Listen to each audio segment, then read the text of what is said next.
आज हम करेंगे एक दूसरा प्ले जिसका नाम है जंपर्स।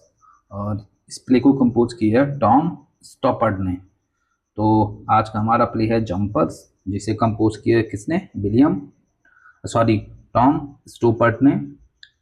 ये इस वीडियो का इस वीडियो का क्या है, अंतिम लास्ट पार्ट है, जिसका नाम क्या है जंपर। अभी तक हमने अर्नोल्ड वेस्कर का जो प्ले था द रूट्स, फर्स्ट पार्ट में उसे क्लियर किया था।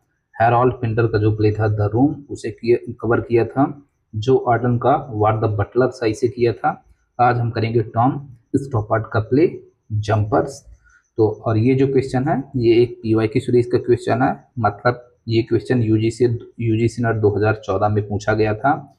तो ये क्वेश्चन जिसके भी सिलेबस में ड्रामा से रिलेटेड पार्ट है उसके लिए क्या है, बहुत ज़रूरी है। तो अभी रिसेंट में जैसे बीपीएससी होने वाला है, उनके सिलेबस के लिए क्या है, ये काफ़ी इंपॉर्टेंट क्वेश्चन है। तो आइए समझते हैं।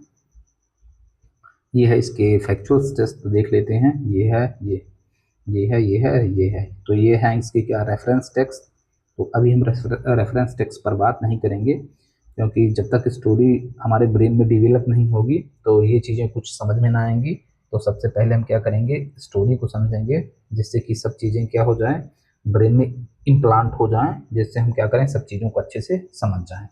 अब इस स्टोरी को स्टार्ट करने से पहले इसमें ये 3 टर्म हैं, अगर ये आपसे नहीं आएंगे तो आप इस स्टोरी को किसी भी प्रकार से नहीं समझ पाएंगे। सबसे पहले absolute morality. What is absolute morality? Absolute morality क्या है? दूसरा, मोरल रिलेटिविज्म। ये मोरल रिलेटिविज्म है क्या? तो आपको अगर एब्सोल्यूट मोरलिटी और मोरल रिलेटिविज्म नहीं पता है तो आप इस प्ले को करेंगे तो बार बार क्या होंगे, फंसेंगे और आगे इसे न कर पाएंगे। इट मीन्स कहने का मतलब है, आप पढ़ेंगे लेकिन आपको लगेगा कि हाँ, कहीं ना कहीं कुछ चीज़ें क्या होगी, छूट रही हैं, क्योंकि यही 2 प्रिंसिपल्स हैं जिस पर ये पूरा प्ले क्या है, बेस्ड है, जिस पर पूरा प्ले को क्या किया गया है, फोकस किया गया है। अगर मतलब इन 2 टर्म्स की कंप्रहेंसिव डेवलपमेंट आपके ब्रेन में नहीं हो पाया, इन्हें आप अच्छे से नहीं समझ पाए, तो इस प्ले को फिर करना क्या होगा, थोड़ी डिफिकल्ट होगा। तो चलिए स्टार्ट करते हैं। What is absolute morality? तो देखें, कुछ चीज़ें होती हैं जो अपने आप में क्या है, हमेशा सही होती हैं, उन्हें आप गलत नहीं बोल सकते। कुछ चीज़ें हैं जो अपने आप में हमेशा गलत होती हैं, उन्हें आप सही नहीं बोल सकते। जैसे चोरी करना गलत है तो उसे आप सही नहीं बोल सकते। किसी को मारना गलत है तो उसे आप सही नहीं बोल सकते। किसी को खाना खिलाना, गरीबों की मदद करना वो सही है तो उसे आप गलत नहीं बोल सकते। किसी की हेल्प करना वो सही है तो उसे आप गलत नहीं बोल सकते। तो सही को हमेशा सही और गलत को हमेशा गलत बोलना क्या है, एब्सोल्यूट मोरलिटी है। एब्सोल्यूट मोरलिटी, मोरल का मतलब होता है what is right and wrong, और एब्सोल्यूट का मतलब टोटल। तो एब्सोल्यूट का मतलब क्या हुआ, टोटल, और मोरलिटी का मतलब क्या हुआ, the property of being right and wrong. तो what is going to be completely right and wrong is called absolute morality. ठीक है, ये चीज क्लियर है। जैसे murder is always wrong and stealing is always wrong. अब दूसरा एक कॉन्सेप्ट है रिलेटिविज्म का। ये क्या, रिलेटिविज्म जो वर्ड है वो किससे रिलेटेड है, रिलेशन से। किससे? रिलेशन से। रिलेशन मतलब संबंध से। इसमें कोई भी चीज क्या है, वो रिलेशन, संबंध से देखी जाएगी, रिलेशन बना के देखा जाएगा, ना कि उसे उस तरीके से क्या किया जाएगा, पुट अप किया जाएगा कि किसकी क्या वैल्यू है किसकी नहीं। तो इसमें जो राइट एंड रॉन्ग है वो फिक्स नहीं है, वो परिस्थितियों के ऊपर निर्भर करता है। जो रिलेटिविज्म है वो किस पर, परिस्थितियों के ऊपर निर्भर करता है। अगर मेरे कहने का मतलब है, मुझे पैसों की आवश्यकता है और उन पैसों से क्या हो रहा है, किसी की क्या चली जाएगी, उन पैसों पर किसी की जान चली जाएगी, तो फिर वहां पर जो चोरी करना है, स्टीलिंग है, क्या है, स्टीलिंग है, वो क्या हो जाएगी, राइट हो जाएगी। अगर कोई मुझे ही क्या कर देता है, मारे दे रहा है, तो उससे पहले मैं उसे मार दूं तो वो उस सेंस में क्या हो जाएगा, जो मर्डर है वो क्या ही हो जाएगा, राइट हो जाएगा। तो इस तरीके से अकॉर्डिंग टू सिचुएशन के अनुसार जो चीजें क्या होंगी, सही और गलत होंगी, वो किस में चले जाएंगे, रिलेटिविज्म में चली जाएंगी। तो ये हो गए 2 चीजें। What is moral philosophy? तो मोरल का मतलब होता है what is right and wrong, तो क्या सही और क्या गलत है वो क्या है, मॉरल है। और फिलो का मतलब होता है लव, और सॉफी का मतलब होता है विजडम। तो जो आदमी नॉलेज से क्या करते हैं, लव करते हैं, उन्हें ज्ञान चाहिए, हर टाइम वो इंटेलिजेंस की बातें करते हैं, ढूंढते रहते हैं कि इसमें अच्छाई क्या है, इसमें बुराई क्या है, ये चीज़ें कैसी हैं कैसी नहीं है। तो जो लोग क्या करते हैं, विजडम यानी नॉलेज को क्या करते हैं, रिसर्च करते हैं, नॉलेज के ऊपर काम करते हैं और नॉलेज की इंक्वायरी करते हैं, ऐसे लोगों को क्या बोलते हैं, फिलोसफर। और ये जो टर्म है वो दो चीज़ों से बना है, फिलो प्लस सॉफी। तो फिलो का मतलब होता है लव यानी इंक्लिन्ड होना उस तरफ, और सोफी मतलब होता है इंटेलिजेंस या नॉलेज। तो one who loves knowledge is called philosophy. तो इस तरीके जो फिलोसफर हैं वो हमेशा क्या करते हैं, किसी एक ब्रांच के नॉलेज को हमेशा क्या करते हैं, तलाशते भागते हैं, ढूंढते भागते हैं कि इसमें क्या क्या क्या क्या इसमें हमें ज्ञान प्राप्त हो सकता है, और वही जो क्या बनाते हैं, एक सिद्धांत बना लेते हैं, उन्हीं लोगों को हम क्या बोलते हैं, फिलोसफर। तो ठीक है, ये 3 टर्म हो गए हैं। अब ये प्ले आपको पूरा समझ में आ जाएगा। तो लेट्स स्टार्ट। अब सबसे पहले क्या है, स्टोरी स्टार्ट होती है कहाँ से, ये लंदन की बात, इंग्लैंड की बात है, लंदन की है ना। ये जितनी भी स्टोरी है ये चूंकि ब्रिटिश पार्ट सब आपको लंदन इंग्लैंड ही मिलेगा, लंदन की पार्ट है। अभी यहाँ पर रिसेंट में क्या हुई है, गवर्नमेंट चेंज हुई है, और जो गवर्नमेंट है वो किसके हाथों में आ गई है, जंपर्स, है ना। जंपर्स का मतलब सिंपल से जंप करने वाला है, कूदने वाला है। तो ये लोग क्या हैं, ये लोग एक कूदने वाले हैं, जंप करने वाले हैं। और जंप क्या बताता है, फिजिकल पावर। जंप क्या बताता है, फिजिकल पावर, मतलब शारीरिक रूप से कौन कितना स्ट्रांग है। यहाँ पर जो जंपर्स हैं वो एक वर्ड होता है विट यानी बुद्धि या इंटेलिजेंस। तो जो इंटेलिजेंस है वहाँ, इंटेलिजेंस, तो जो इंटेलिजेंस है इसके जस्ट अपोजिट में कौन है, जंपर है। तो जंपर से वो इंटेलिजेंस आदमी क्या करता है, ब्रेन लगाता है। और जो मसल से स्ट्रांग होते हैं वो क्या लगाते हैं, अपना शरीर लगाते हैं। तो ऐसे आदमी जो जिम्नास्ट हैं, जिनमें क्या है, ताकत है, जिनमें शारीरिक ताकत है, जो फिजिकल स्ट्रेंथ को क्या करते हैं, शो करते हैं, या किसी चीज को गेन करने के लिए, पाने के लिए अपनी क्या शरीर की ताकत लगाते हैं, ना कि बुद्धि को, उन्हें हम क्या बोलेंगे, जंपर्स। और एक इसमें और टर्म बेस्ड है, क्या है, जिम्नास्ट। तो जिम मतलब होता है शरीर को बनाने वाली जगह। तो जिम्नास्टिक्स मतलब हो गया वो आदमी जो अपने शरीर और फिजिकल पावर से क्या करेंगे, पॉलिटिक्स और पावर को गेन करने की कोशिश करेंगे। इनका एक लीडर है, क्या है, आर्की। ये इनका एक लीडर आर्की है। जो जंपर्स हैं, जो कौन है, जंपर्स इनका लीडर है। जो जंपर्स है इनके लीडर कौन है, आची हैं। तो समझ जाइएगा कि जिस प्रकार से हमारे पार्टियों के भी नेता होते हैं, जैसे बीजेपी, कांग्रेस एटसेट्रा, वैसे जो क्या है, जंपर्स के हैं। तो जंपर्स के जो मेन लीडर हैं वो क्या है, आकी हैं। और इनका एक चेला है, कह सकते हैं चापलूस टाइप में, उसका नाम क्या है, बोन्स। तो ये जो भी आकी बोलते हैं उसे ये क्या करता है, ब्लाइंडली फॉलो करता है। तो यहाँ पर हम कह सकते हैं कि जो हमारे पास इंग्लैंड की जो स्टोरी स्टार्ट होती है वो कहाँ से स्टार्ट होती है, कि अभी रिसेंट में वहाँ रिसेंट में भी क्या हुआ है, इंग्लैंड में नई गवर्नमेंट आई है। और वो जो गवर्नमेंट है वो उन लोगों के पास में आ गई है जो क्या है, जो कभी भी दिमाग की बात नहीं करते हैं, बुद्धि की बात नहीं करते हैं, वो सिर्फ हमेशा किसकी बात करते हैं, शारीरिक ताकत की, कि शरीर ताकत ही सब कुछ होता है। और ऐसे लोगों को क्या बोलते हैं, जंपर्स। और इनका जो रिलेशन है वो किसके साथ है, जिम्नास्ट के साथ है। इनको जो लीडर है वो आकी हैं, और इन्हें फॉलो करने वाला इनका जो एक दोस्त है या फॉलोवर है उसका नाम क्या है, बोन्स है। तो ये यहाँ से प्ले क्या हो गया, यहाँ तक ये प्ले टोटल क्या हो गया, प्ले का फर्स्ट जो सब पार्ट है वो खत्म हो गया। अब करते हैं आगे की तरफ। अब जब स्टोरी पूरी क्या होगी, बेस्ड होगी। अब यहाँ पर हमारे जो प्ले हैं उनका नाम क्या है, प्रोफेसर जॉर्ज मॉरे। यहाँ पर प्ले स्टार्ट होता है किससे, प्रोफेसर जॉर्ज मॉरे। ये क्या है, एक फिलॉसफी के क्या है, टीचर हैं। ये मॉरल फिलॉसफी के टीचर हैं, जो हमेशा ये बताते हैं कि विश्वास रखते हैं कि जो हम टर्म पढ़े हैं, क्या, मोरल एब्सोल्यूटिज्म, ये बताते हैं, ये फॉलोअर है काहे के, मोरल एब्सोल्यूटिज्म के, ये क्या है, फॉलोअर हैं। ये बताते हैं कि किस तरीके से जो सही चीज है वो हमेशा क्या होगी, सही होगी, और किस तरीके से जो हमेशा गलत होगी तो गलत होगी। इनका कहना है कि इसके बगैर हम कभी भी कोई जो डिसीजन है उसे हम फेयर तरीके से नहीं बता सकते हैं। तो ये क्या है, सही है। लेकिन आजकल की जो मॉडर्न सोसाइटी है, आजकल की जो क्या है, मॉडर्न सोसाइटी है, वो इस सिद्धांत को ना मान के किस सिद्धांत को फॉलो करने लगी हैं, रिलेटिविज्म के। इसको फॉलो करने लगी हैं रिलेटिविज्म के। मतलब जो हम कर रहे हैं, एक बहाना बना लेते हैं कि नहीं मेरी ऐसी परिस्थिति थी, उस परिस्थितियों में मैंने ये कर दिया, मैंने उस परिस्थितियों में वो कर दिया। तो आपकी परिस्थिति कुछ भी हो, इनके अकॉर्डिंग आपकी परिस्थिति कुछ भी हो, लेकिन आपने जो काम किया है अगर वो गलत है तो उसे लोग गलत बोलेंगे, और सही है तो उसे गलत बोलेंगे। तो इस प्रकार से इनके क्या है थॉट्स हैं और विचार हैं। अब यहाँ पर क्या होगा, स्टोरी आगे चलेगी। तो अब प्रोफेसर जॉर्ज मूरे, इनके इनके घर से एक लाश गिरती है, मतलब इनका घर है, इनके घर से क्या करती है, एक लाश गिरती है। और वो जो मतलब इनके घर के आसपास क्या हो जाता है, एक मर्डर हो जाता है। और मर्डर में क्या है, जो लाश होती है जो खत्म हो जाता है वो इन्हीं के घर के नीचे से, मतलब इन्हीं के घर से गिरता है। और वो जो लाश होती है, तो ये लोग जहाँ पढ़ाते हैं तो वहाँ के एक यूनिवर्सिटी के वाइस चांसलर हैं जिनका नाम है मैकफी।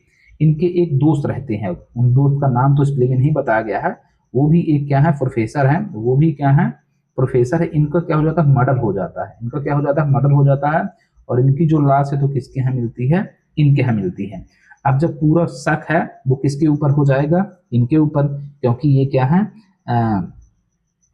ये लाश जो है किनके यहाँ से मिली है, प्रोफेसर मूरे के यहाँ से मिली है। तो पूरा जो शक है किनके ऊपर चला जाएगा, इनके ऊपर।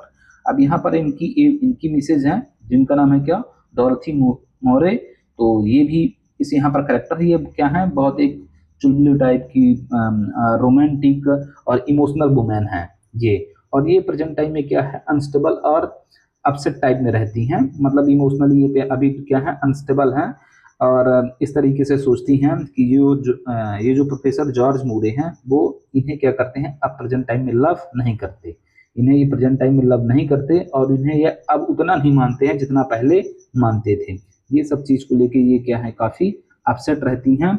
और इनकी जो दिमागी हालत है भी उतनी ठीक नहीं है, और इस चीज़ को देख के वो क्या हो जाती हैं, अभी बीमार पड़ जाती हैं। अगर शुरू में बात करें तो ये बहुत अच्छी थी, ये क्या थी, एक रोमांटिक लेडी थी। ये एक इनके जो प्रॉपर्टीज यहाँ पर वो रोमांटिक की, इमेजनरी की, इमेजनरी की। तो ये क्या है, एक लेबर वुमन थी, ये रोमांटिक थी और इमेजनरी थी, ये समझती थी कि आगे हमें क्या करना चाहिए क्या नहीं करना चाहिए।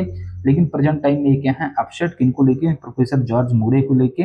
इसलिए अपसेट है कि इनका ये मानना है कि जिस तरीके से प्रोफेसर मूरे पहले रहते थे उस तरीके से अब क्या है, अब मेरे साथ नहीं रहते हैं, उनका बिहेवियर क्या हो चुका है, अब चेंज हो चुका है।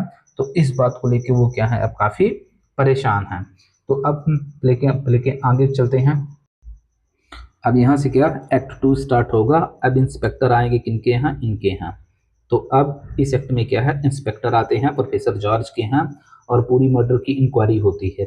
मर्डर की इंक्वायरी जैसे जैसे बढ़ती जाती है, जैसे जैसे बढ़ती जाती है, तो एक काफ़ी दिनों तक क्या होती है, पूरी इंक्वायरी होती है। और जब यहाँ पर ये क्राउस रहते हैं, ये जर्नलिस्ट हैं, वो भी आके क्या मीडिया को रिप्रेजेंट करते हैं। तो जो पूरे जैसे पत्रकार लोग क्वेश्चन वगैरह पूछते हैं, तो ये भी आगे क्या करते हैं, बीच बीच में क्वेश्चन पूछते हैं। और क्वेश्चन में जो ये जॉर्ज हैं और इंस्पेक्टर के बीच में क्या है, हमेशा एक बहस चलती रहती है, दोनों में एक आर्ग्यूमेंट होता रहता है, किसको लेके,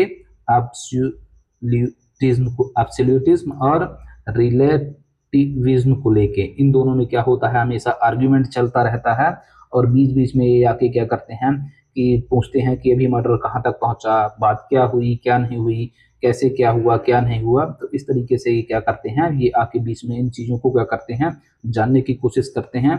और दोनों के बीच में क्या होता रहता है, इस चीज़ को लेके क्या हमेशा चलता रहता है, एक आर्ग्यूमेंट होता रहता है। और ये आर्ग्यूमेंट क्या है, काफ़ी लंबा खींचता है, जिसमें ये हमेशा तर्क देते हैं जो जॉर्ज हैं कि नहीं, कि जो चीज़ें गलत हैं वो गलत हैं, और जो चीज़ें सही हैं तो सही हैं। और इसी बीच में वो क्या है, साइंस है, क्योंकि ज़माना आज का मॉडर्न हो चुका है, ज़माना क्या हो चुका है, मॉडर्न हो चुका है। तो ये मॉडर्न ज़माने को लेकर भी दो टर्म यूज़ करते हैं, दो टर्म यूज़ करते हैं साइंस के प्रोग्रेस के लिए। तो वो बताते हैं कि किस तरीके से जो मून लैंडिंग है और जो साइंस ने प्रोग्रेस कर लिया है वो मोरल वैल्यू की जगह नहीं लेते। तो दो टर्म और वो यूज़ करते हैं, क्या यूज़ करते हैं, मून लैंडिंग और साइंस की प्रोग्रेस। मून लैंडिंग और साइंस की प्रोग्रेस, ये कहते हैं कि ये दो चीज़ें अलग हैं। मून लैंडिंग और साइंस ने कितना भी प्रोग्रेस कर लिया हो, लेकिन वो मोरल वैल्यू की जगह नहीं ले जा सकता। हमें जो मून लैंडिंग है वो ये बताती है कि साइंस प्रोग्रेस कर लिया है, वो फैक्टों के आधार पर, फैक्ट के आधार पर आधारित है। लेकिन जो कभी भी ये नहीं बताती कि यहाँ जो कि सही और गलत क्या है। वो एक एग्जांपल भी देते हैं गन वाला, कि जैसे साइंस हमें ये बताती है कि गन कैसे चलाना है, शूट कैसे करना है, और शूट करेंगे तो क्या गोली किसे लगेगी, लेकिन हमें मर्डर किसका करना है ये हमें क्या करते, हमने शूट किसे करना है या शूट किसे नहीं करना है, ये साइंस हमें नहीं बताती। तो वो बोलते हैं कि चाहे वो साइंस कितना भी प्रोग्रेस कर ले, चाहे हम चांद पर पहुंच जाएं, या साइंस कितना भी आगे डेवलपमेंट फेज में चली जाए, लेकिन कभी जो है तो वो मोरल वैल्यू की जगह नहीं ले सकती है। वो इस तरीके का क्या देते हैं, तर्क देते हैं, और ये बहस क्या होती है इस तरीके से धीमे धीमे बढ़ती जाती है, बढ़ती जाती है।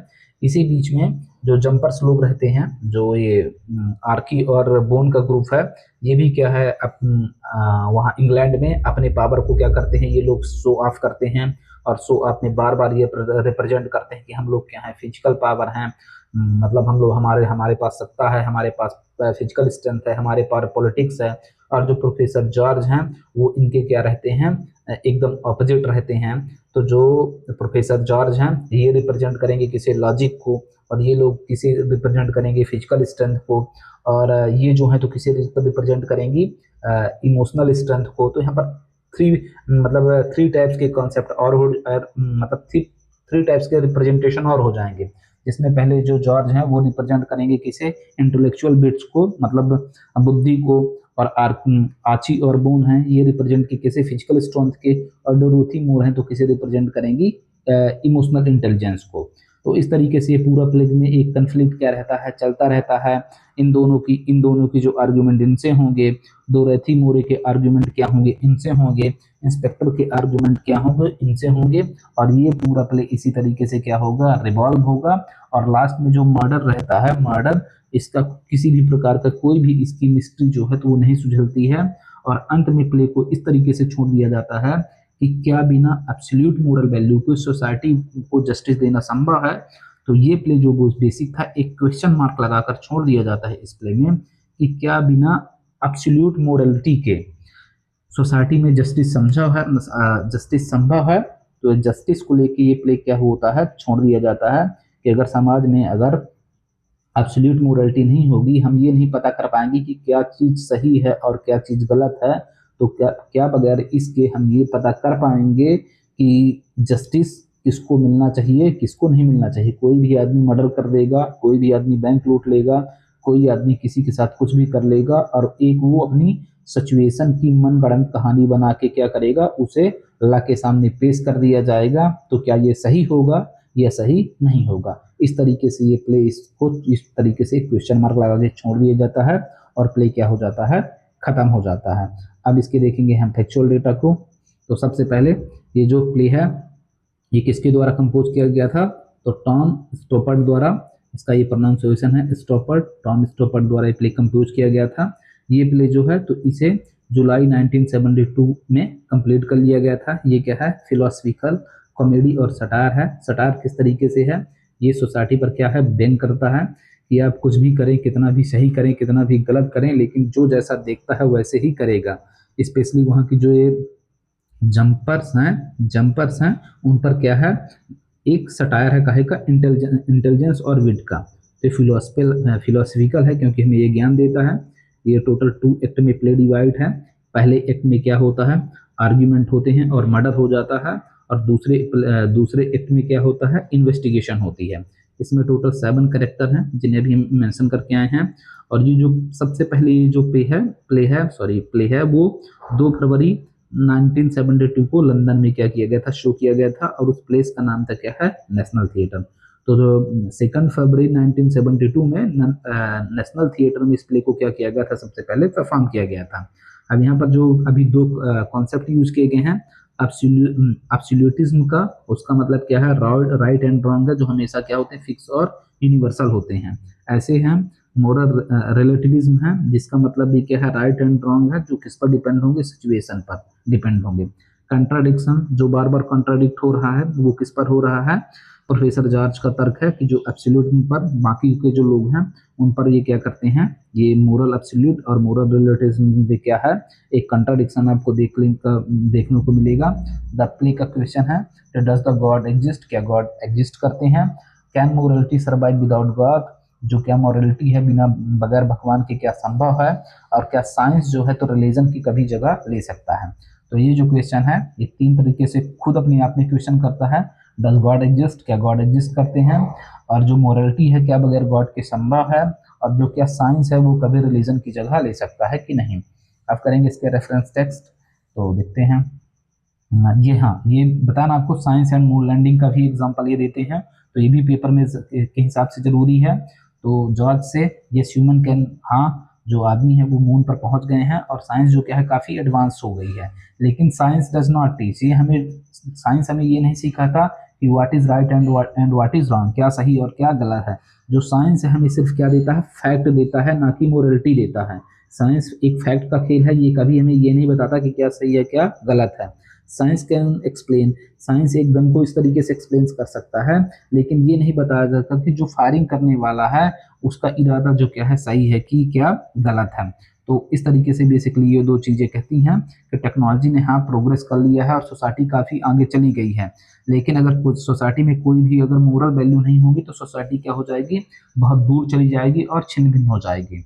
अब एक्ट 1 देख लेते हैं। The play open in strange, play है तो स्ट्रेंज एंड अनयूजुअल इंसिडेंट से होता है, जहां जो ब्रिटेन है यहाँ पर क्या है पॉलिटिकल पावर आ गई है किसके हाथों में, अ ग्रुप ऑफ जिमनास्ट के हाथों में, जिन्हें हम क्या बोलेंगे, जंपर बोलेंगे। इनके जो लीडर हैं वो क्या है, आर्की हैं, और जो क्या रिप्रेजेंट करते हैं, पॉलिटिकल अथॉरिटी को रिप्रेजेंट करते हैं। यहाँ पर दो चीजों को कंस्ट्रक्ट मतलब विरोध देखने का मिलेगा, फिजिकल पावर और इंटेलेक्चुअल पावर। फिजिकल पावर को रिप्रेजेंट करेंगे जंपर्स, कौन रिप्रेजेंट करेंगे, जंपर्स, और इंटेलेक्चुअल पावर को कौन रिप्रेजेंट करेगा, जॉर्ज। ये प्ले के जो सेंट्रल कैरेक्टर हैं वो कौन है, प्रोफेसर जॉर्ज मॉरे। ये क्या है, मोरल फिलॉसफी के एक टीचर हैं यूनिवर्सिटी के, यूनिवर्सिटी का नाम कहीं पर भी मेंशन नहीं है। ये बिलीव करते हैं एब्सोल्यूट एंड यूनिवर्सल पर। इनका जो तर्क है वो रिलेटिविज्म पर बेस होता है। अब एक्सीडेंट कैसे स्टार्ट होता है, मतलब मर्डर कैसे स्टार्ट होगा, तो एक बॉडी है जो अपर फ्लोर, जॉर्ज के अपर फ्लोर से क्या होगी, गिर जाएगी, और जिसकी होती है वो क्या होता है, अनदर विक्टिम हो जाता है, जो उन्हीं प्रोफेसर का दोस्त रहता है, मैकफी के प्रोफेसर मैकफी के का दोस्त, वो क्या हो जाता है, विक्टिम हो जाता है कि हो सकता है कि ऐसा इसने किया हो या ऐसी चीजें हो। अब जब क्राइम है तो खुद जॉर्ज के हाउस में क्या होता है, घटित होता है, तो इसलिए जो पूरा शक है क्या हो जाता है, उन्हीं पर आ जाता है। इसी टाइम जो उनकी वाइफ रहती है जिनका नाम है डोरेथी मूरे रहता है, वो काफ़ी अनस्टेबल और इमोशनल हैं। वो ये सोच के कि अब जो जॉर्ज हैं उन्हें पहले उतना नहीं मानते जितना पहले मानते थे, लेकिन ये इनिशियली शुरुआत के दिनों में क्या है, एक रोमांटिक ड्रीमी और डिस्कनेक्टेड फ्रॉम रियलिटी वाली, मतलब अपने ख्यालों में जीने वाली औरत थी। अब इस तरीके से जो पूरा प्ले है तो ऑब्जेक्टिव पर बेस है कि जो चीज़ें हैं वो फिक्स हैं, वो ज़्यादा उन पर क्या है, इधर उधर चीज़ें नहीं हो सकती हैं। एक्ट 2 कैसे होता है, एक्ट 2 में इन्वेस्टिगेशन होगा, ब्रेकडाउन और मोरल क्वेश्चन होंगे। तो एक्ट 2 क्या होता है, इंस्पेक्टर आता है और क्या करता है, इस केस को सॉल्व करने की कोशिश करता है, लेकिन इन दोनों के बीच में क्या होते हैं, बहुत सारे आर्ग्यूमेंट होते हैं। आर्ग्यूमेंट होने के बाद क्या होता है, दूसरी तरफ जो डोरोथी रहती हैं वो काफ़ी और बीमार हो जाती हैं, उनकी कंडीशन और ख़राब हो जाती है, और वो क्या अपने आप को लोनली और अनलव्ड फील करने लगते हैं कि हाँ अब ये एकदम से बलट चुके हैं, और अब इनके लाइफ में, मतलब जॉर्ज की लाइफ में मेरा पहले जैसा अच्छा स्थान नहीं रह गया है। आगे अब प्ले के अंत में क्या, कोई क्लियर सिचुएशन मर्डर का सोल्यूशन नहीं मिलता, मिस्ट्री सॉल्व नहीं होती है, और इस तरीके से ऑडियंस को क्या किया जाता है, छोड़ दिया जाता है, जो पब्लिक है ड्रामा की या प्ले की, उसे छोड़ दिया जाता है ये सोचने के लिए कि सोसाइटी रिजेक्ट एब्सोल्यूट मोरलिटी। आज की जो सोसाइटी है तो क्या करती है, एब्सोल्यूट मोरलिटी, मतलब जो फिक्स राइट एंड रॉन्ग उन्हें क्या कर चुकी है, छोड़ चुकी है। तो कैन जस्टिस ट्रूली एग्जिस्ट, तो क्या जो न्याय है वो सही सही में क्या कर रहा है, एग्जिस्ट कर रहा है। The play and not with a simple answer but with the intellectual uncertainty, जो प्ले है तो क्या करता है, इसका कोई आंसर नहीं मिलता, ये हमें कोई चीजें क्लियर नहीं है, ये हमें क्या इंटेलेक्चुअल अनसर्टेनिटी में छोड़ दिया जाता है कि समाज क्या किस चीज के बगैर जी पाएगा, किस चीज की जरूर नहीं जी पाएगा, मॉडर्न सोसाइटी क्या कर रही है क्या नहीं कर रही है। तो इस तरीके से ये पूरा प्ले था। अब ये प्ले पूरा यहीं पर क्या हो जाता है, खत्म हो जाता है, और ये प्ले अपने आप में एक क्वेश्चन लगा के इसे क्या कर दिया जाता, छोड़ दिया जाता है कि क्या एब्सोल्यूट मोरलिटीज के बगैर जस्टिस संभव है या नहीं है। और ये था प्ले का and. Thank you for watching.